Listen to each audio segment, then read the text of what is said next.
Hello, everyone. My name is Karen Herrera, and I'm the Parent Center Advocate here at Advocates for Children. This is Kim. Do you want to introduce yourself? Yes, I'm Kim Madden. I'm the Director of Family Support at Advocates for Children. And I'm Liliana Diaz-Pedrosa. I will be doing the Q&A. And so today we will be walking you through the middle and high school admissions process for students with disabilities. But before I begin, I want to give you all a quick overview of who we are.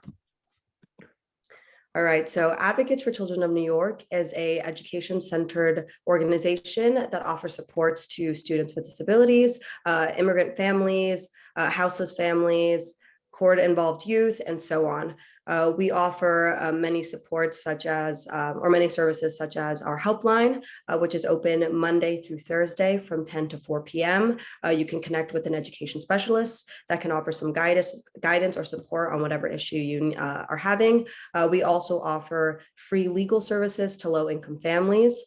We also have guides and resources that are readily available on our website, and those range from, an IEP tip sheet, an IEP meeting tip sheet, and so on. And then we also offer workshops and trainings just like this one. And you can view our catalog, because this isn't the only workshop or training that we offer, on our website. And we also do a lot of policy advocacy and impact litigation. Our mission is to really ensure a high quality education for all New York City students that may face barriers to academic success.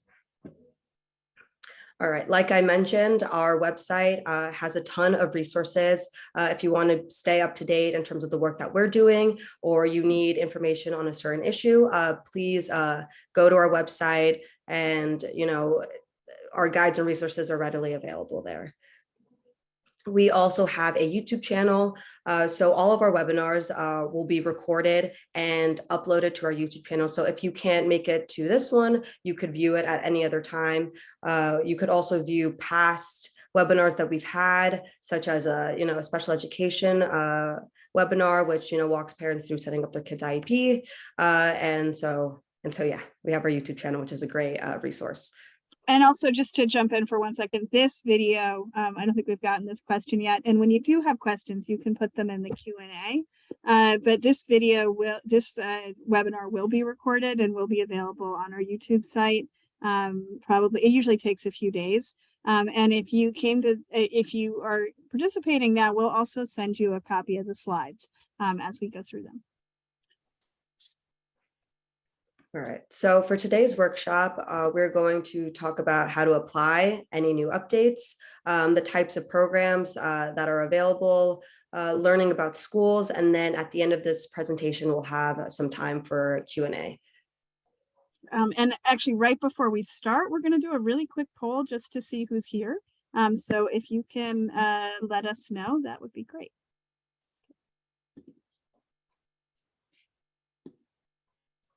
And there'll also be, at the end of this, there'll be a survey. We have a QR code in the end, but a link should pop up when you leave. If you can take that survey at the end, it really helps us know not only who came, but what is helpful for you. We also do have a group at AFC that's working with a number of organizations and the DOE on giving feedback on the admissions policies. So if you're attending and have thoughts on it, there's a place in the survey that will pop up at the end when you leave the webinar, and let us know if you want to participate or give your feedback, which basically would just be a phone call or an email. But if you let us know if you're interested, we'll be sure to include you. And I'm so happy to see, it looks like we have a number of parents here today. And here, I'll just share the results. And it's, almost 50-50 between high school and middle school. Thank you.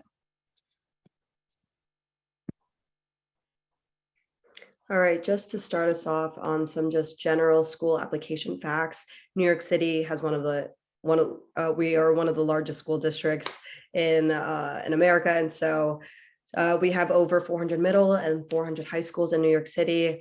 Students may choose up to 12 schools or programs. You apply online using your My Schools account, not your My Student account. big difference. Schools may use different admissions criteria or priorities. So again, you can apply up to 12. And we, recommend putting at least 8 quality choices. The more schools a student applies to, the better their chance of getting in. However, you don't want to put in a school that you don't want to go to. So, apply to 8 quality schools that you would like to. Another thing to mention is that you can apply to multiple programs within a school. So if you are interested in applying to performing arts high school, you can apply to, different majors, and that may also increase your chances of getting in. All right, some important dates to remember. So the middle school application opens tomorrow, and you need to apply by the 1st of December, and then offers will be given in April. For high school, the application is already open. You'll also need to apply by the 1st of December, and offers will be given around March. If you are interested in a specialized high school, you need to know that your student must take the specialized high school admissions test, the SHSAT. And so you need to sign up for that by the 4th of November, and the test will be administered between November and December. And then again, offers will be given in March. And then for charter schools, you need to apply by April 1st. All right, so the process so offers will be made in the spring, so March or April. If you are interested in, if you get into a school and you would like to be put on the wait list for another, you can. You can join a wait list, but remember, you will be at the bottom. And basically, if your child got into, where am I? Okay, yes. Okay, yeah. For example, if your child got an offer to their 3rd choice program, they will be automatically on the wait list for the 1st and 2nd choice program. But if your child got an offer to their 1st choice program, there will not be any wait list. They will not be placed on any wait list. But you yourself can put your student onto a wait list if that's what you'd like to do. All right, so this is My Schools. My Schools is your friend. It should be your bread and butter. This is where you're going to look for more information about the schools you're applying to, and we'll practice using My Schools later on. All right, so another big thing to note is, unlike last year, screens are back. So high schools will be screening. There'll be 5 tiers based on 7th grade grades. For middle schools, some superintendents have said that said no screens, but we'll know for sure tomorrow when the application is open, which schools will be screening and which schools will not be. All right, so some things to think about during this process is seats and demands at a school, priority groups that will be given at a school. There will be no appeals, but there is a wait list by lottery number. And I'm sure you all have received the admissions guide, but also make sure to read through the admissions guide for more information regarding the admissions process. All right, so this is just an example of what it would look like when you receive your lottery number. So this is just taken from a student's account. And so we blocked out the letters because obviously we cannot share that. But in the next slide, I can show you what the random number will look like. So again, this is just a random number. This is kind of what your lottery number is going to look like, combination of letters and numbers, and it should be found in the profile of your student's account. Okay, and so because there is a lot of information and everything can change as the DOE does, if you want any up-to-date information, you can go to the DOE's website and click on enrollment and enroll grade by grade, and then you can scroll down and select middle or high school if you want more information on the admissions process. And I'm just going to jump in real quick. We did get 2 questions in the chat, but they're similar. So it made me realize that maybe we needed to explain more what screened was. So screened means some schools select students based on their grades. And that's what screens are on different criteria. But the main thing that they're looking at is grades. Some schools have essays or other applications that they require. And somebody asked about if they screen students with IEPs, and that we will get into a little bit later, but the answer is at a screened school, yes, they do screen students with IEPs. And if you qualify as a student with a disability with a certain amount of services on your IEP, and we're going to explain that, they have a different level. So that gets a little complicated, and we'll try to explain it when we get there. But what it means is, yes, it is screened, but you may have an easier time getting into a school if your student is designated as a student with a disability than you might if your student is not designated as a student with disability. Sorry to interrupt, Karen, but I felt like those questions were connected. Yeah, and we of course. will break in the middle for some more questions as well. But thanks for this. All right. Okay, now let's delve into middle schools. So some middle schools have one or more programs, such as a general education program and a dual language program. So like I mentioned previously, if you're interested in applying to more than one program at the same school, you can, but remember they count as separate choices. So for the middle school admissions, there are several ways a school the admissions process goes for schools. So there's a zoned admissions, which is a guaranteed spot or priority depending on where you live. Same thing goes for district admissions, which means that it's only open to students within that district. For borough, it's the same thing, where if a school has borough admissions, that means that it's open to every student that lives in that borough. And for citywide, the school is basically open to all New York City students. Okay. So like I mentioned previously, some are using screens again, but again, check tomorrow to see which ones are. Location will be taken into account for some schools. Some prioritize students in their zone, district, or borough, just like I mentioned. Also, some prioritize low-income students, multilingual learners, and students in temporary housing.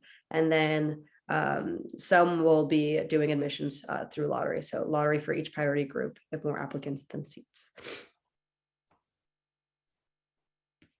And so now, oh, I'm sorry, Kim, I can't hear you. No, that's okay. I forgot we had a question. So we will answer some of the questions. Somebody was already asking about how do you find out if a school has a small class there, and we'll give you our best tips for that a little bit later. Sibling preference, I think most schools still have it.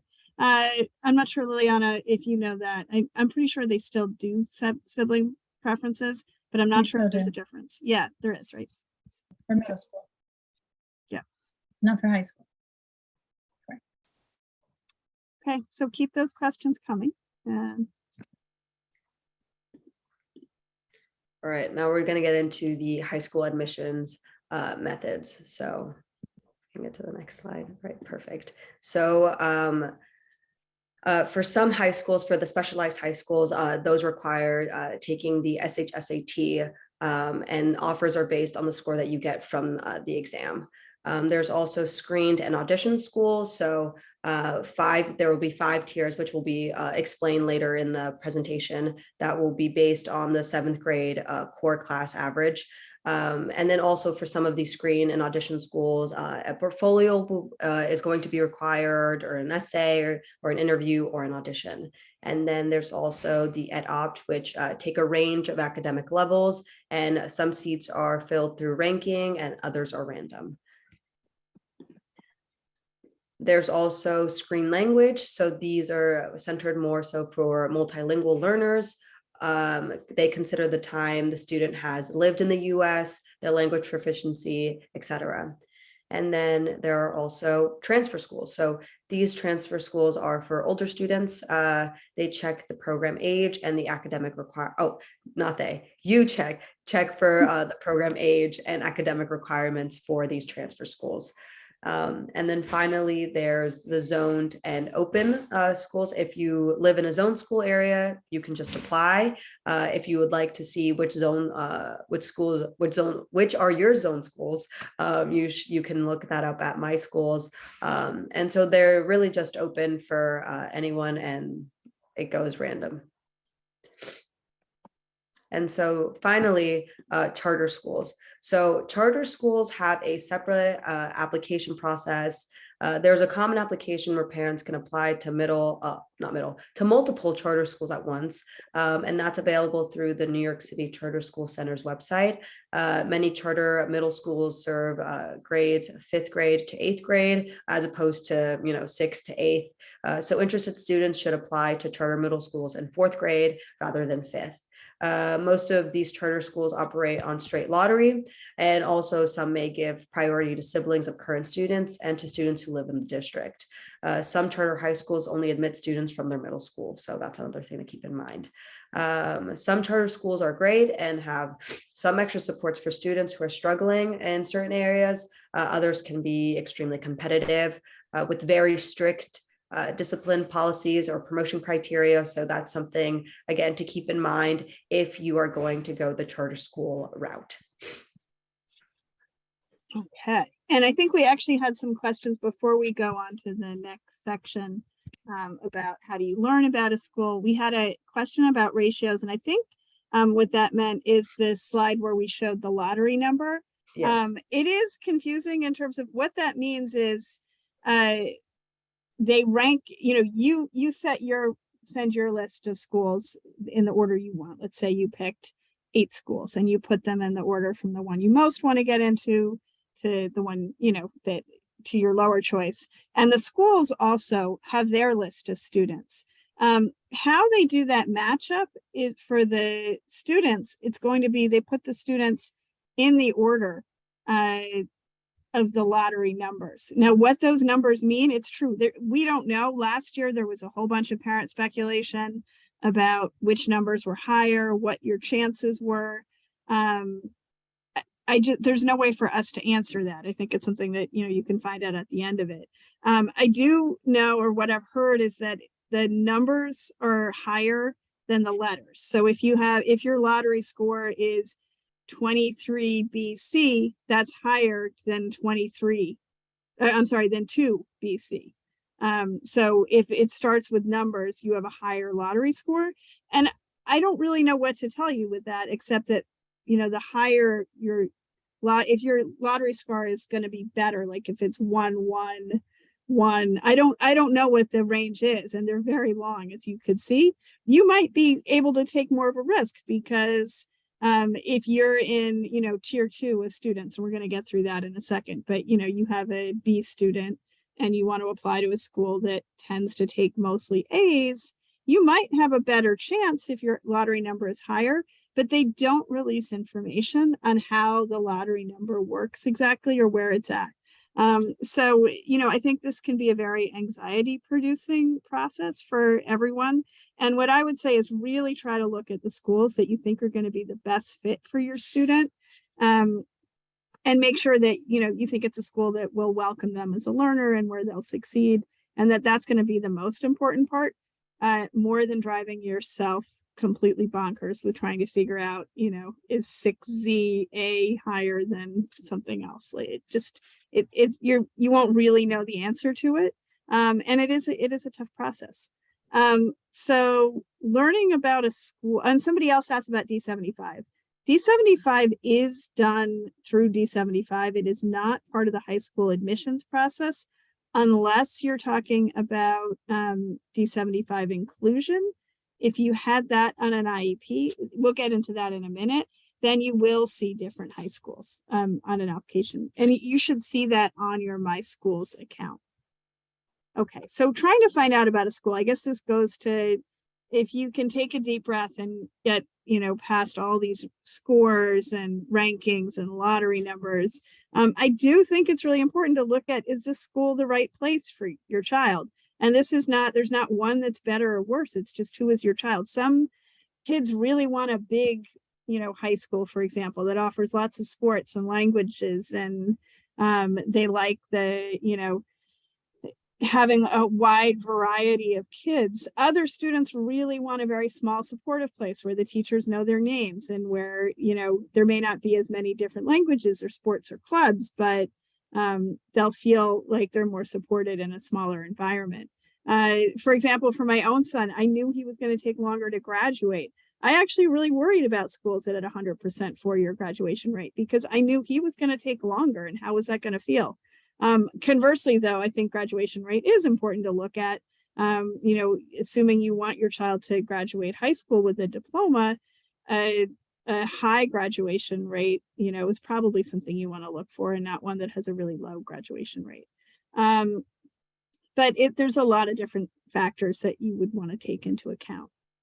And looking through my schools, this is something that I think can be a little bit confusing. We just did a screenshot of a school here, and you can read the overview.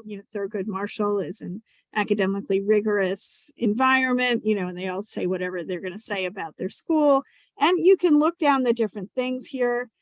This is the kind of thing that my son, when he was applying, got very obsessed with, like, they have a backgammon club or whatever it was. I was like, they might not, like, don't take that so seriously. But I think the thing to really look at is on the bottom if you're looking for screen schools, because that's where you're going to find this kind of information.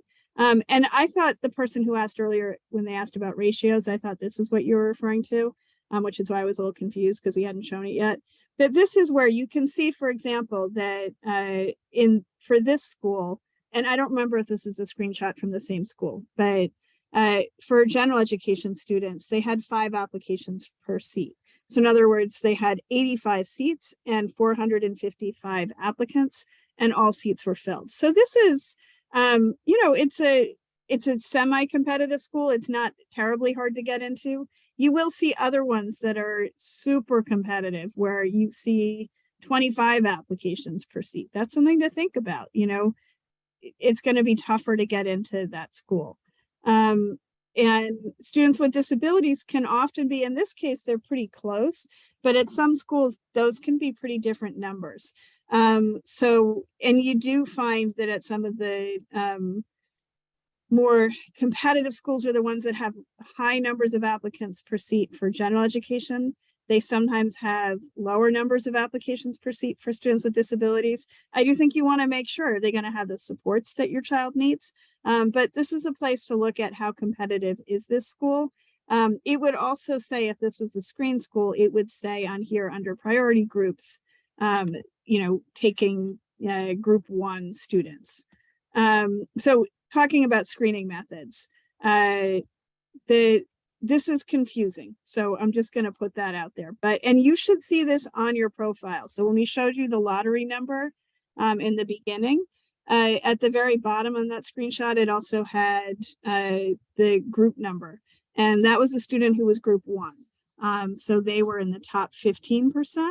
And one of the questions that came up when this got released, which was, not that long ago, actually, was, what does that mean? Top 15% of this citywide, top 15% of the borough, top 15% at my school. And what the DOE said is that, well, we'll look at the citywide. So if you're top 15% citywide, means your grade average is 94.33.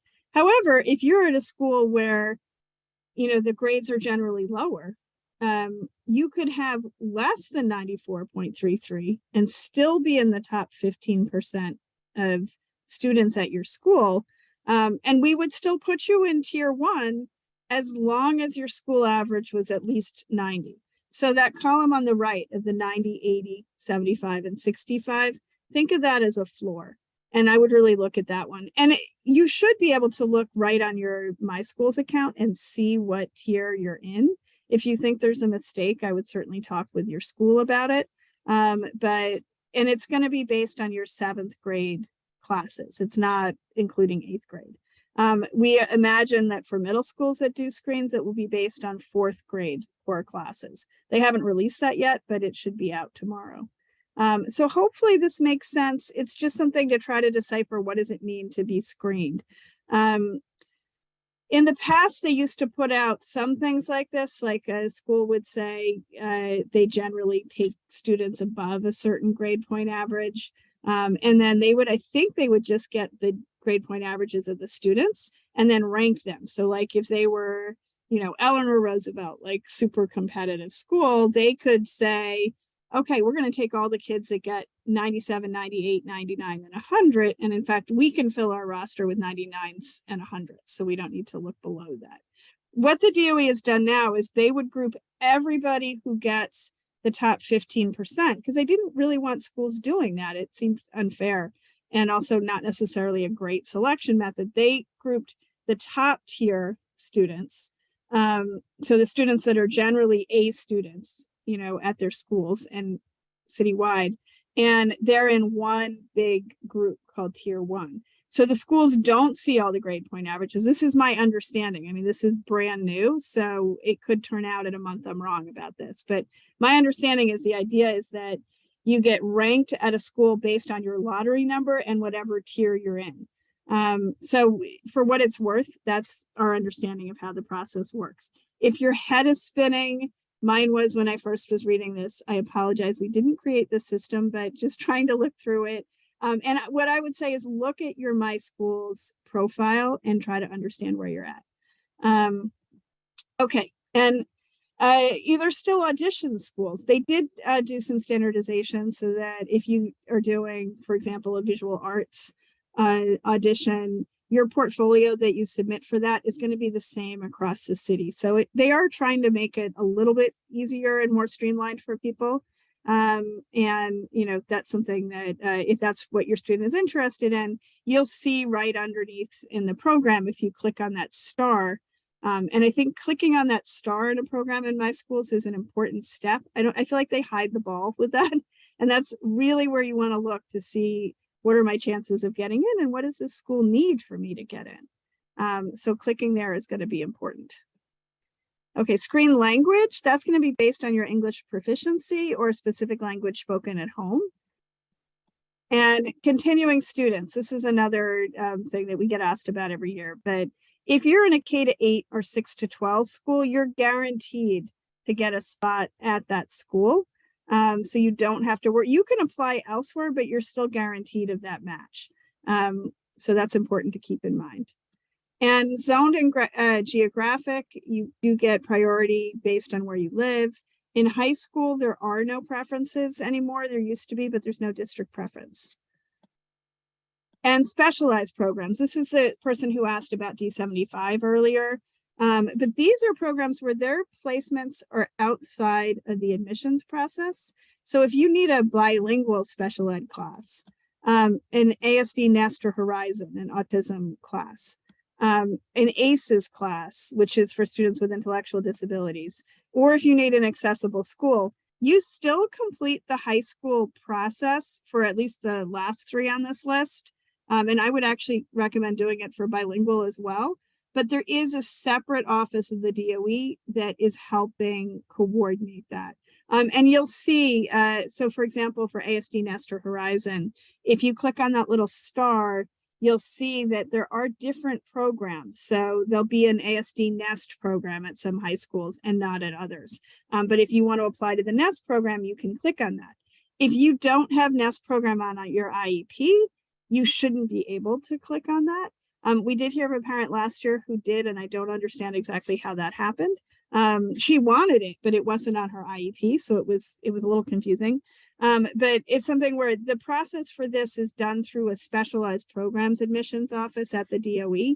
And that information, you can Google it, it's on their website, and you can reach out to them if you have questions.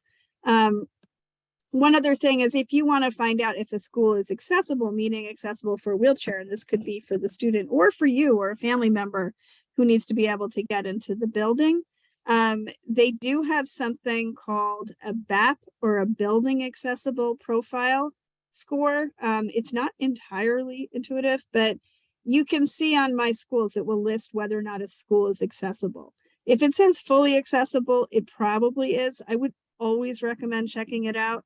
If it says partially, which is the majority of schools, that's where you really want to look, because it might be you can get in the front door, but and you can get to a bathroom on the first floor, but you can't get to other floors or to all the classrooms or to the stage or something that might be really important. So I think for all of these, this is a way to get information, but you really want to go and look at the school if accessibility is a concern, or at least talk to somebody on the phone about it.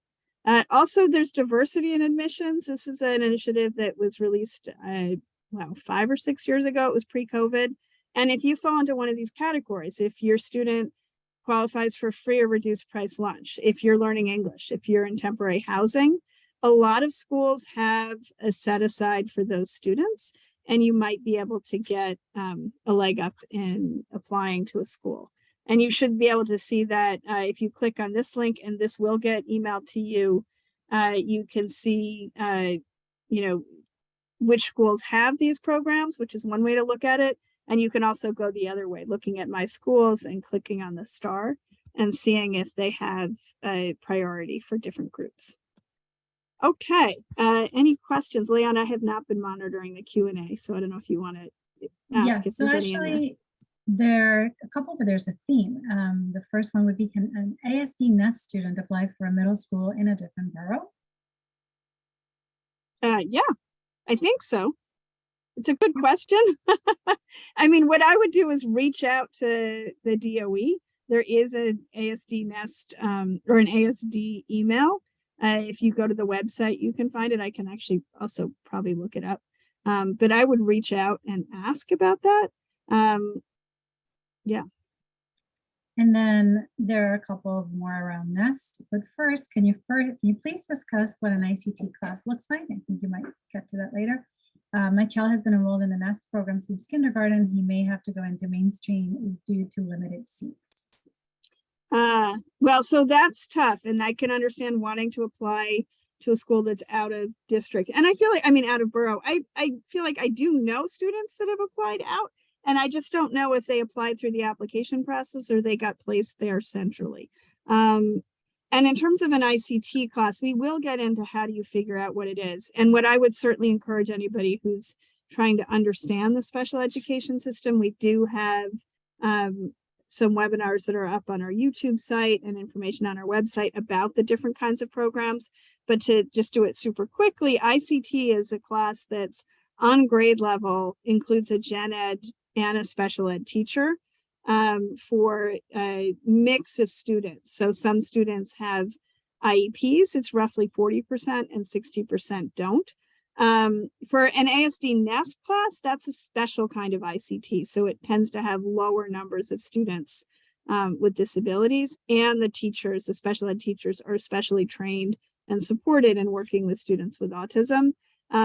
The general ICT, that's not true. It's just a generalist special education teacher. So a special education teacher who's trained to work with a bunch of different disabilities, and you could have students with a range of disabilities in there. Okay, let me see. I think we have it for now. For those of you who are raising your hands, please use the Q&A feature. We are not allowing speaking during the webinar as of right now. We'd love to hear your questions though, and we'll come back for more.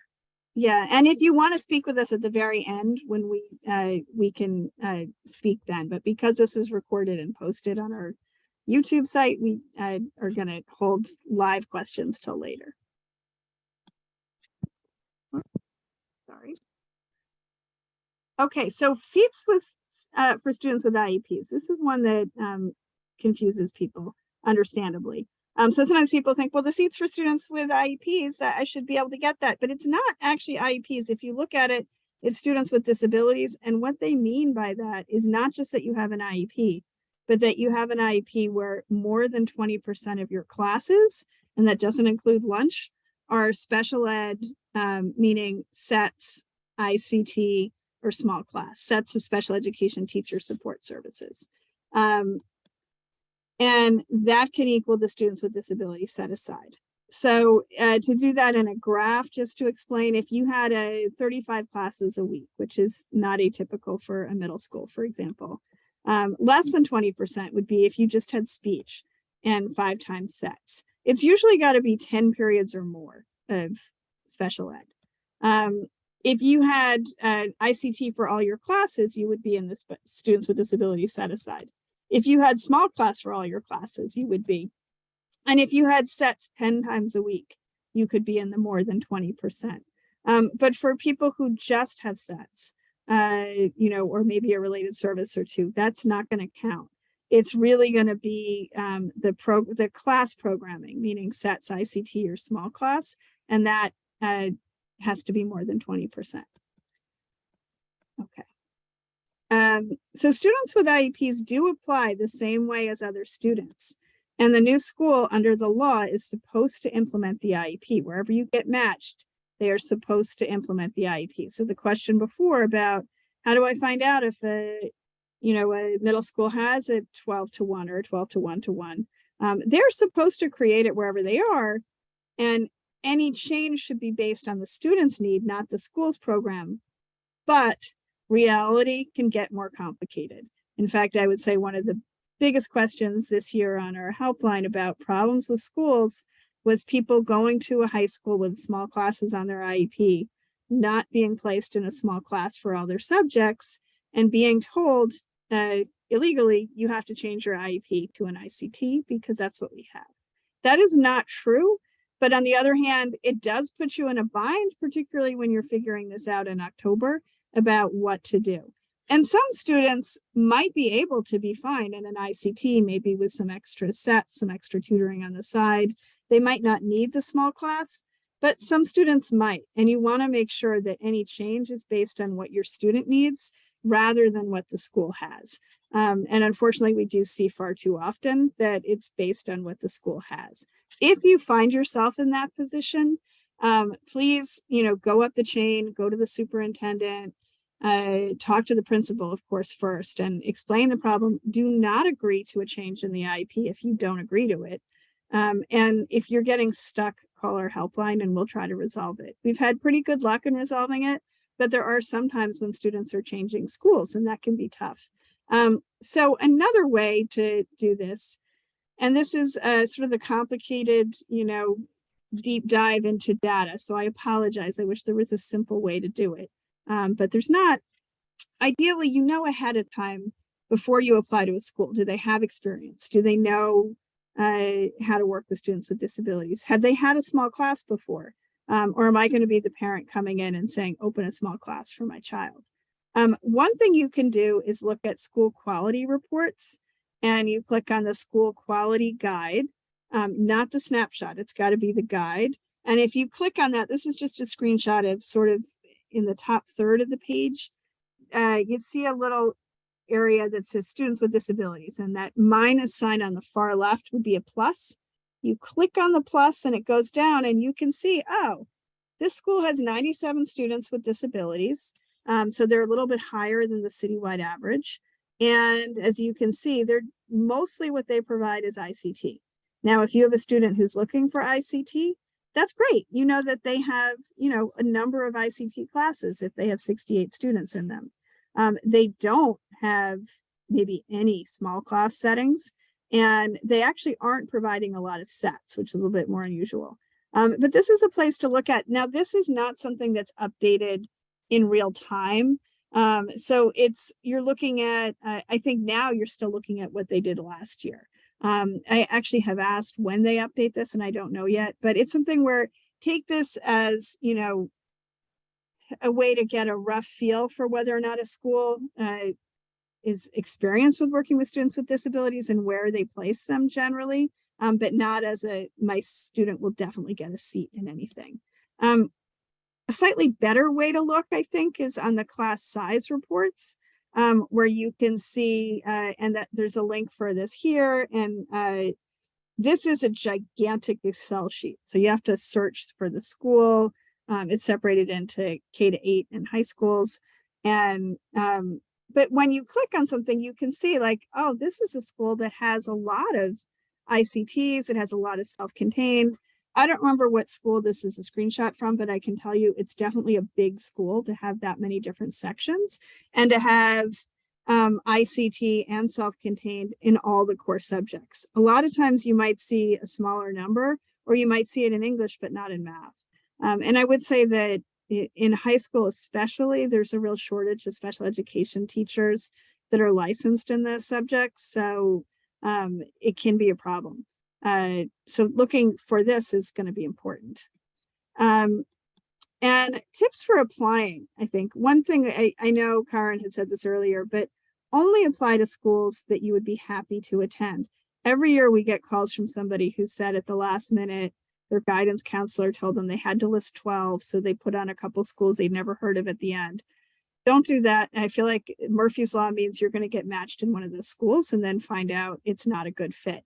It doesn't mean you want to only apply to, like, you know, the Harvards of the programs. You do want to cast a wide net and to have a range, but you want to rank in your true preferences.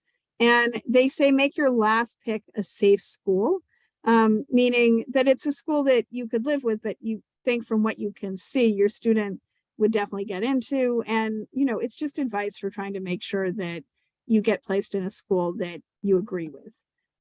Another thing that I know Karen had said earlier, but you want to look into schools. Well, you don't have to, but if a school has multiple programs, you can list one of those and each one counts as a separate line in the application process. So it's a way to, you know, sort of load up on one school, if that makes sense. Okay, and one thing to keep in mind is you do have rights to translation and interpretation throughout this. These are the top languages.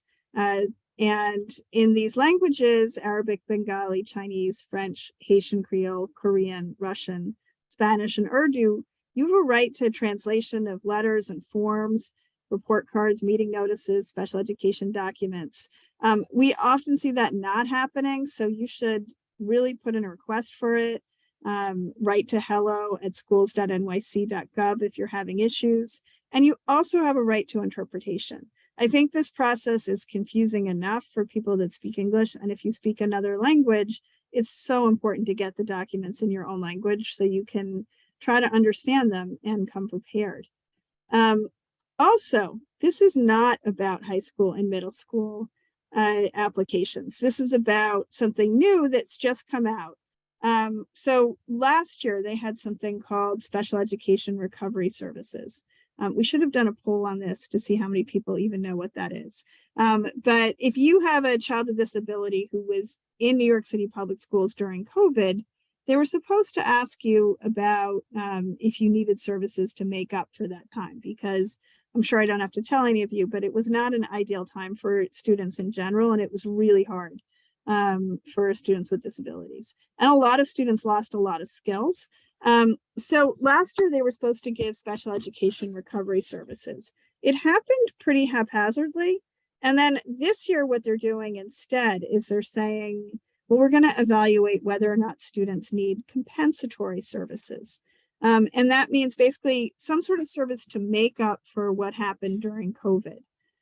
And that could be, you know, there was a loss of skills during COVID remote or hybrid instruction. It's supposed to be discussed at the IEP meeting, and they're supposed to provide the services if needed. If that's something that you're interested in, I would really, really encourage you to go to the IEP meeting, or actually even ask ahead of time and say, hey, I want to discuss this. Because this is a screenshot. I actually just got it today. It's the first one I saw of what I understand to be the section in the IEP. I have not seen it yet. And like a lot of the IEP, as you've seen them, generally, it's something where it changes. So this could have been there. Maybe there was another box that could have gotten clicked. If they clicked yes, maybe other things would have opened up. So I don't know that this is a completely accurate screenshot, but it gives you a sense that there's a section in the IEP that does say compensatory services. I'm really afraid we're going to see a lot of students have this where it's clicked no and nobody ever talked about it. That shouldn't be the case. And if you think your child does need extra help, make sure you have a conversation about it and make sure that's reflected in the IEP. And this would be the section where it would be. So this is brand new. Also, this time of year, and actually not quite yet, but around Halloween, and then it gets worse, and then it gets really bad in April, suspensions are ticking up. And I would say, having been a parent of an 8th grader and seeing what happens during 8th grade, 8th grade is a huge, huge time for suspension. Sadly, I think way disproportionate to other grades. And, you know, because they're ready, they're done, they want to get out of middle school, and their executive functioning is really not developed, and they do some really stupid stuff at the end of 8th grade sometimes. So you want to make sure you know your rights. We put this into all of our trainings because no one ever plans to have their kids suspended. And when it happens, you know, it's very fast. So just really quickly, if you find yourself in that situation, know that the notice has to be in writing. They can't just send your student home. They have to provide school. So they can provide an alternate site or whatever, but there's no such thing as just no school suspensions. A principal suspension, you should ask for a conference. In general, get everything in writing if you can. For a superintendent suspension, you want to get something called the packet. And finally, if you just remember one thing, if your student is suspended, call AFC and we can walk you through it. So finally, this is our survey at the end, and we will stick around for questions. When you close out of this webinar, a link should pop up with the survey. But also if you open this QR code up on your phone or whatever, it should also allow you to complete a survey. This survey is actually really helpful for our funders. It's also where you can tell us what was helpful, what wasn't helpful, what you want to be trained on in the future. And finally, the last question of the survey is about if you want to give some feedback on what you think of the admissions process this year. I would imagine that you may have some thoughts on it. As a parent, I found it really an exhausting process. So I wish all of you luck in getting through it.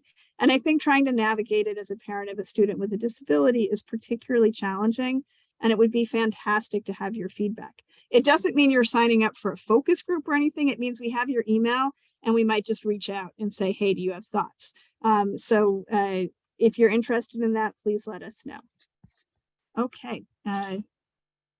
And finally, this is our helpline number. It's open Monday to Thursday, 10 to 4, and also an email where you can reach out to us and we'll respond. Okay, I'm going to go back to the survey screen and see if we have any other questions that we should be answering.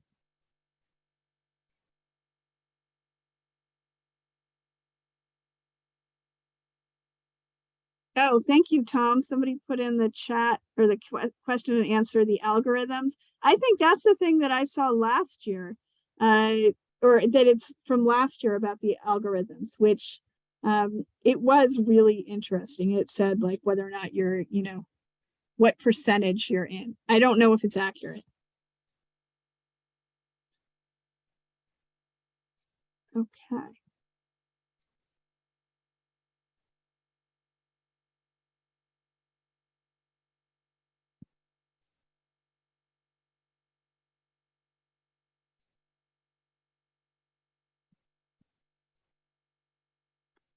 Okay, there's one parent who has their hand up, and I'm going to unmute you at this point.